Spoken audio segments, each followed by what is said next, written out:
Kunja Bihari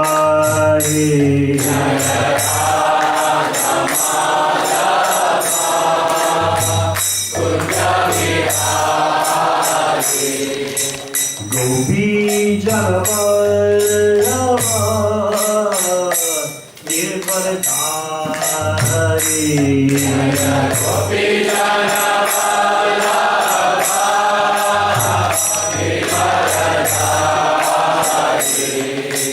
Gopi Janavallabha Girvardhari Gopi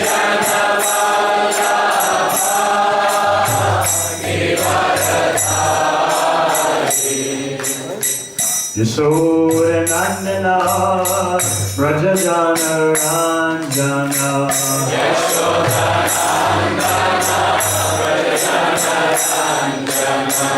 Yashoda Nandana Vrajajana Ranjana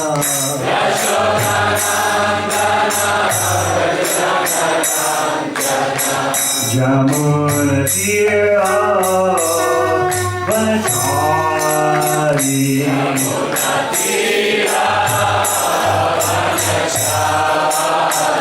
Jamuna Tira Vanachari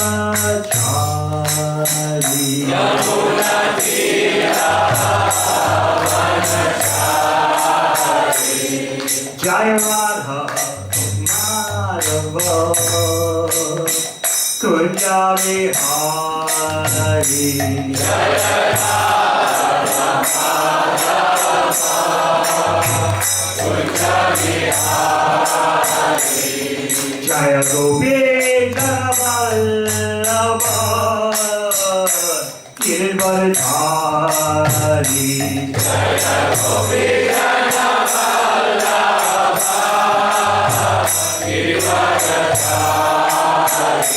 Jai Gopi Janavallabha Girvardhari Jaya Gopi Janavallabha Girvardhari Yashoda Nandana Vrajajana Ranjana Yashoda Nandana Yashoda Nandana Vrajajana Ranjana Yashoda Nandana Jamuna Tira Vanachari Jamuna Tira Vanachari Jamuna Tira Vanachari Jamuna Tira Vanachari Jaya Radha Madhava Kunja Bihari Jaya Radha Madhava Kunja Bihari Jaya Radha Madhava Kunja Bihari Jaya Radha Madhava Kunja Bihari Jai Om Vishnuvam A.C. Bhakti Vedanta Swami Bhagvatam Srila Prabhupada Jai Om Vishnuvam Bhakti Siddhanta Saraswati Thakur Prabhupada Go Premanandi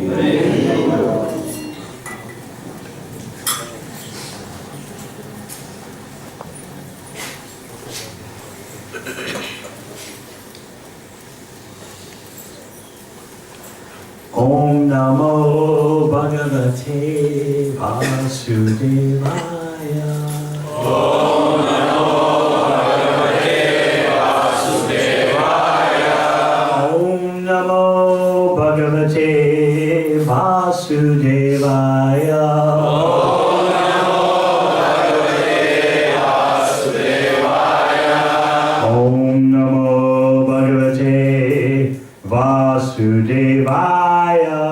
Om Namo Bhagavate Vasudevaya.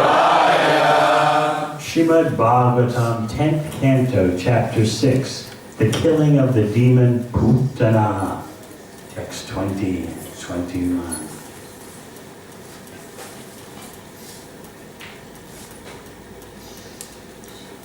Gomutrena snapayitva.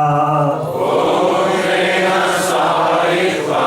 Punago rajasabhakam. Punago rajasabhakam. Raksham chakrushta sakrita. Raksham chakrushta sakrita. Dvadasangeshu namabi. Dvadasangeshu namabi. Gomutrena snapayitva. Punago rajasabhakam. Punago rajasabhakam. Raksham chakrushta sakrita. Raksham chakrushta sakrita. Dvadasangeshu namabi.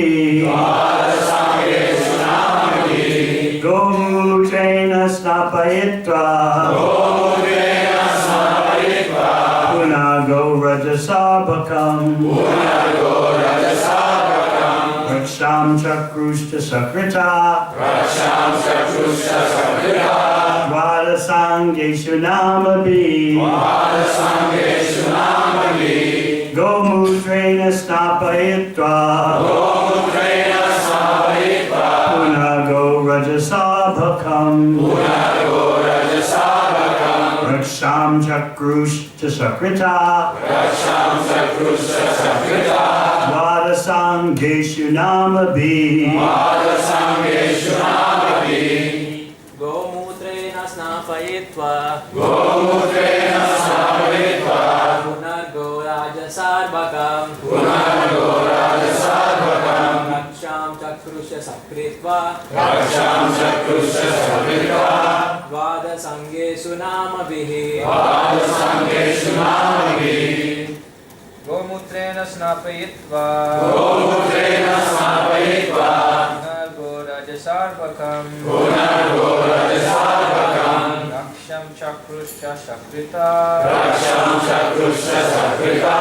Dvadasangeshu namabi. Dvadasangeshu namabi. Gomutrena snapayitva. Gomutrena snapayitva. Punargo rajasabhakam. Punago rajasabhakam. Raksham chakrushya sakrita. Raksham chakrushta sakrita.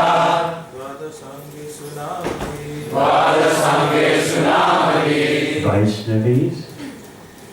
Gomutrena snapayitva. Gomutrena snapayitva. Punago rajasabhakam. Punago rajasabhakam. Raksham chakrushya sakrita. Raksham chakrushta sakrita. Dvadasangeshu namabihi. Dvadasangeshu namabi. Gomutrena snapayitva. Gomutrena snapayitva. Punago rajasabhakam. Punago rajasabhakam. Raksham chakrushya sakrita. Raksham chakrushta sakrita. Dvadasangeshu namabihi. Dvadasangeshu namabi. Gomutrena. Gomutrena. With the urine of the cows. With the urine of the cows. Snapayitva. Snapayitva. After thoroughly washing. After thoroughly washing. Puna. Puna. Again. Again. Go rajasa. Go rajasa. With the dust floating because of the movements of the cows. With the dust floating because of the movement of the cows. Arbhakam. Arbhakam. Unto the child. Unto the child. Raksham. Raksham. Protection. Protection. Chakru. Chakru. Executed. Executed. Cha. Also. Also. Shakrita. Sakrita. With the cow dung. With the cow dung. Dwadasha angeshu. Dvadasangeshu. In 12 places. In 12 places. Dwadasha tilak. Dvadasangeshu. Namabi. Namabi. By imprinting the holy names of the Lord. By imprinting the holy names of the Lord. Translation. The child was thoroughly washed with cow urine and then smeared with the dust raised by the movements of the cows. Then different names of the Lord were applied with cow dung on 12 different parts of his body, beginning with the forehead, as done in applying tilak. In this way, the child was given protection. Text 21. The gopis first executed the process of achaman, drinking a sip of water from the right hand. They purified their bodies and hands with the nyasa mantra and then applied the same mantra upon the body of the Lord, upon the body of the child. Purport. Nyasa mantra includes achaman, or first drinking a sip of water kept in the right hand.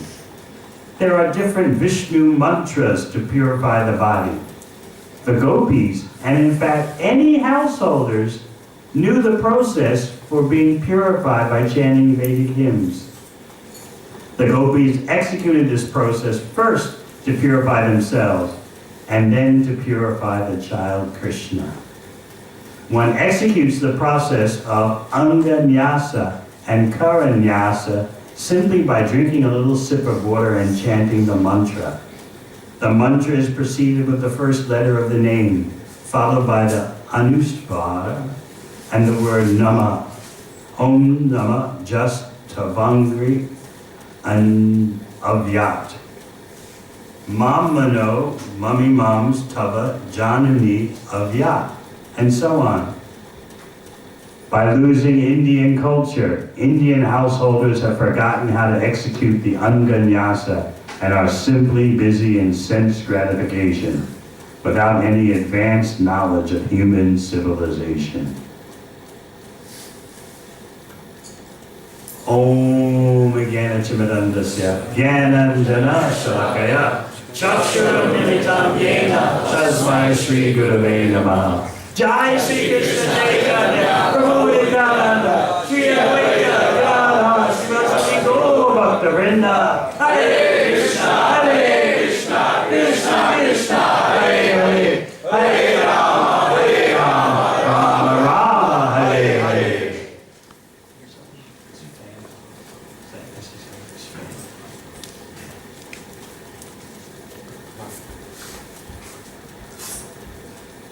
There's worry in Gokul.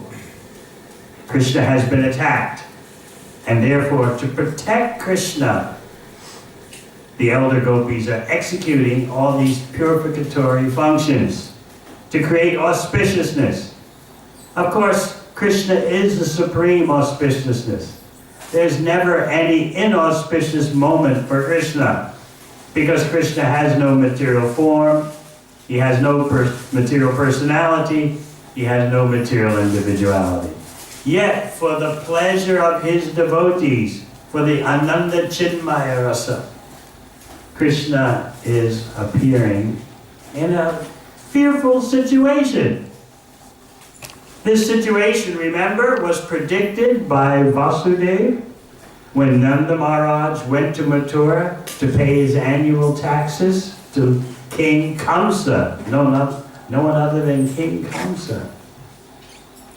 What was Nanda Maharaj thinking? Every year, of course, he has to, as a Vaishya, as a merchant farmer, he has to pay a percentage of his earnings, of his wealth, to the king. But he was also thinking, let me make a special presentation to King Kamsa, because I've heard that King Kamsa is causing terrorism all around, searching for that child who is meant to kill him. So Nanda Maharaj thought that in addition to the yearly tax, he would offer a special gift to Kamsa, some bakshish. And in that way, secure the protection of Krishna. That's what is always on Nanda Maharaj and Yashoda Mai's mind. How to protect the child Krishna. How to protect that personality who protects everyone. In Bhagavad Gita, Krishna wants Arjuna to declare, Konteya pratijani no me bhakta pranashyati. O son of Kunti, declare it to everyone, my devotee is never vanquished. Is Krishna referring to our material body? No, our material body must be vanquished. But Krishna is referring to our spiritual life. If we're actually a devotee, if we're actually clinging to the lotus feet of Krishna, our spiritual life will never be hampered. So we need to remember that. Because living in this world means challenges, material challenges. Troubles with society, troubles with finances, troubles with PR. The immigration laws keep changing, visa laws keep changing. What a hassle, right? Then there are family complexities, marriage intricacies, mother-in-law intricacies. So many complications,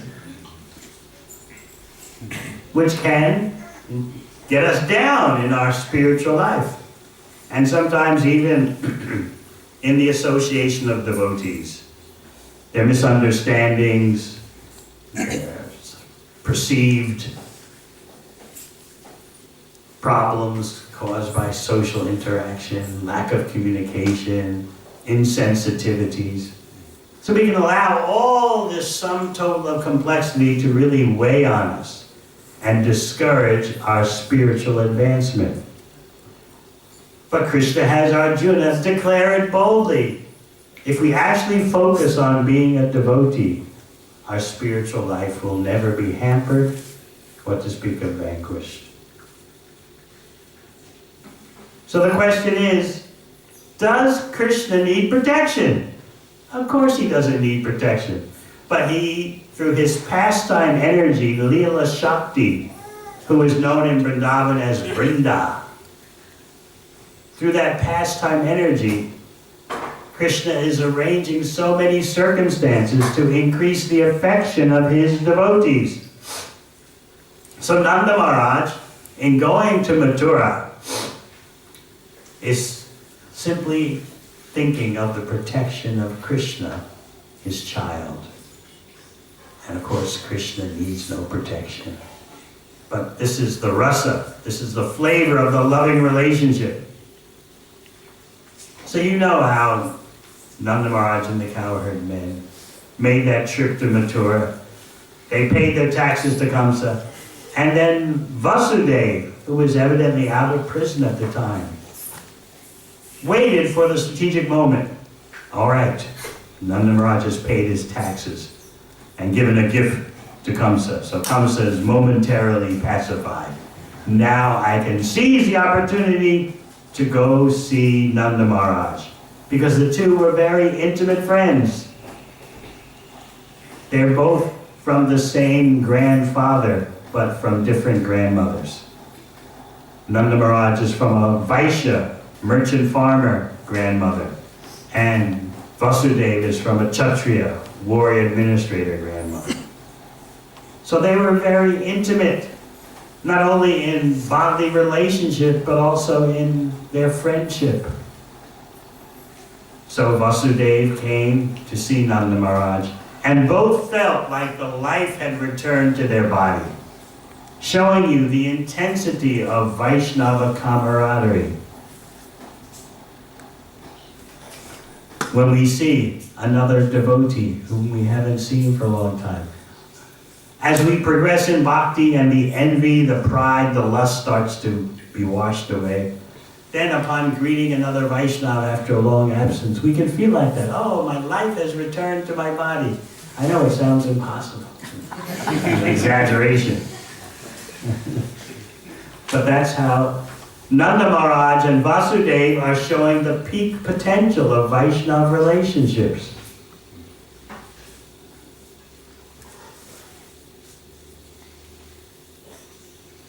They discussed for a while about the problems of material existence caused by destiny. They discussed how it's very difficult to stay together with your loved ones. Just like it's very difficult for clumps of grass floating in the river to stay together. The waves of the river are always separating them.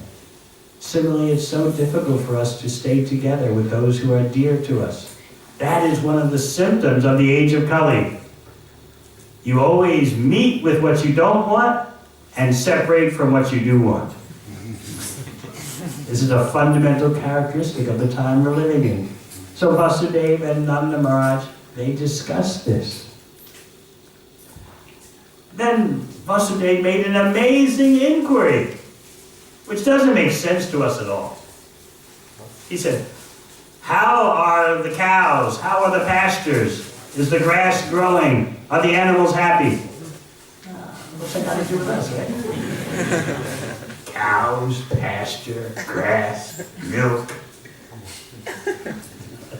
Where does milk come from? It comes from the shop.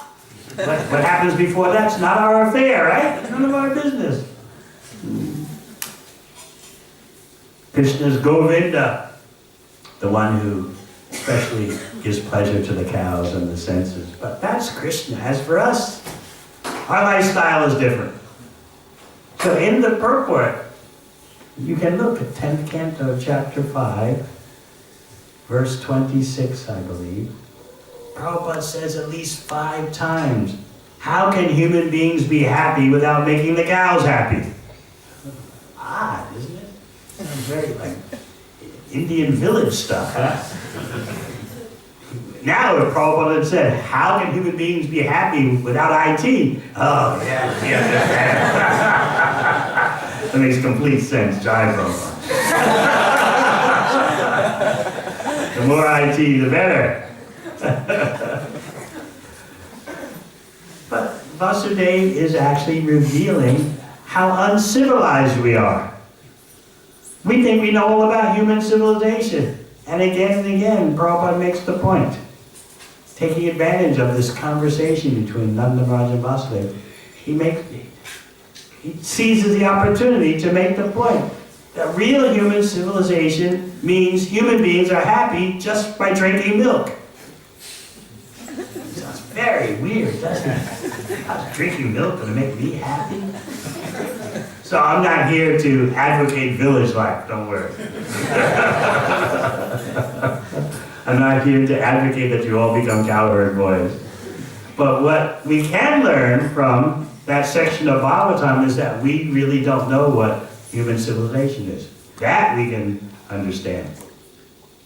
We're so sophisticated that we're completely stressed out and full of anxiety. We eat unhealthily, we breathe unhealthy air, we drink unhealthy water, and yet we think, I know what human civilization is. Just look at my phone. See how many hours I spend on Facebook. I know what human civilization is. So let's consider that maybe we don't. Maybe we've gone so far off track as a whole society, as a human society. We've gone so far off track we don't know what are the characteristics of a real civilization. Fresh air, fresh water, expansive living areas, not cramped in and crowded in urban conditions.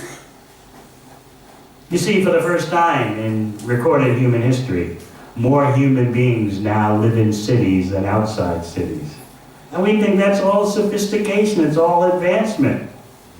But from the Vedic point of view, this is so injurious to the human spirit.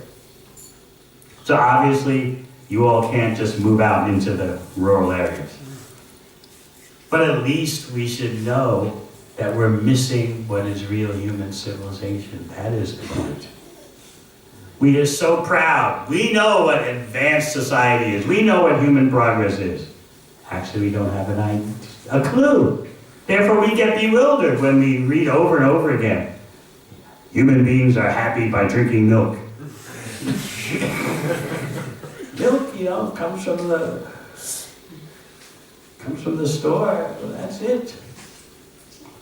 How can human beings be happy unless the animals are happy, especially the cows? Cows are nice to look at, but why does the happiness of the animals affect my happiness? We lost track of what is real human society. So anyway, after Nanda Maharaj and Vasudeva discussed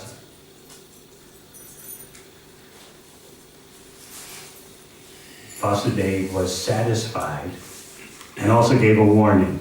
He was satisfied, in fact, he was overjoyed that Nanda Maharaj didn't know that Krishna was originally the son of Vasudeva and Devaki.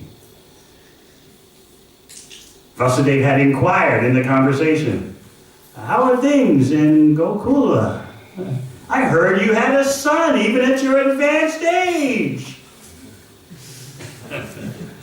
This is Vasudeva as a Kshatriya administrator. He's clever, he's testing. Do you know the secret of Krishna? Nanda Maharaj, how is it that you're so old and you actually had a son? And so, by the replies of Nanda Maharaj, Vasudeva could tell he doesn't know the secret. Now, why didn't Vasudeva want Nanda Maharaj to know the secret of Krishna's janma, his appearance in this world?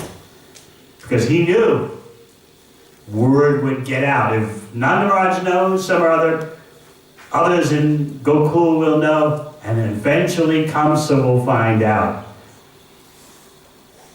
that Krishna is the one that Kamsa is looking for. So for the sake of Krishna, even though Vasudeva is talking to his intimate friend, there's a secret that Vasudeva will not reveal. For the sake of Krishna. In other words, all the dealings in Vrindavan, especially, and also in Mathura and Dwarka, show how Krishna is in the center. His satisfaction, his happiness is the life and soul of the devotee. So Vasudeva is very happy. He doesn't know, he doesn't understand what happened, that I switched babies. Nanda Maharaj expresses some sympathy for Vasudeva. So many of your boys died at the hands of evil King Kamsa, and your daughter flew up in the air and went to the heavenly planets. Vasudeva was happy to hear that. You don't know. You don't understand that. That's actually your daughter.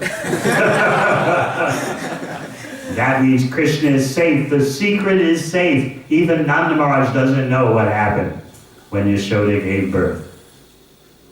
So, it was time for them to part.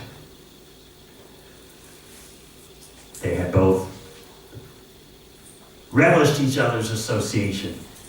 But Vasudeva wanted to do something further. He wanted to instill in Nanda Maharaj fear about what could happen and what would probably happen in Gokula.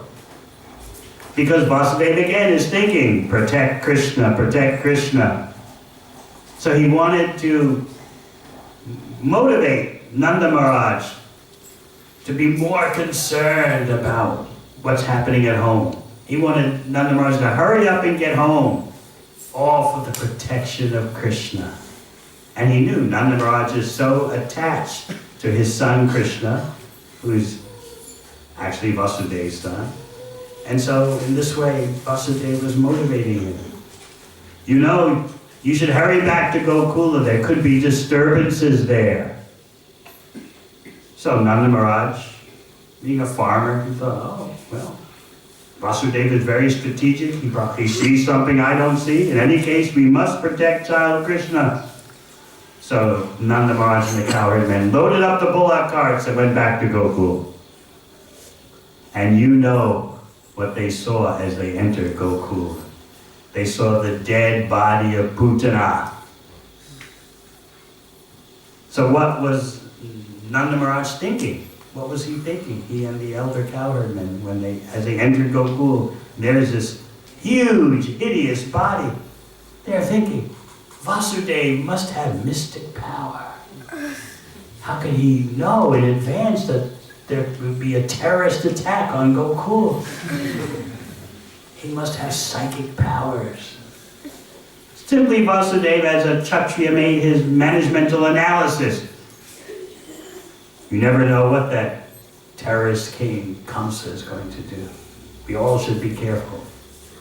Because Kamsa was concerned with killing all the newborn babies in the vicinity.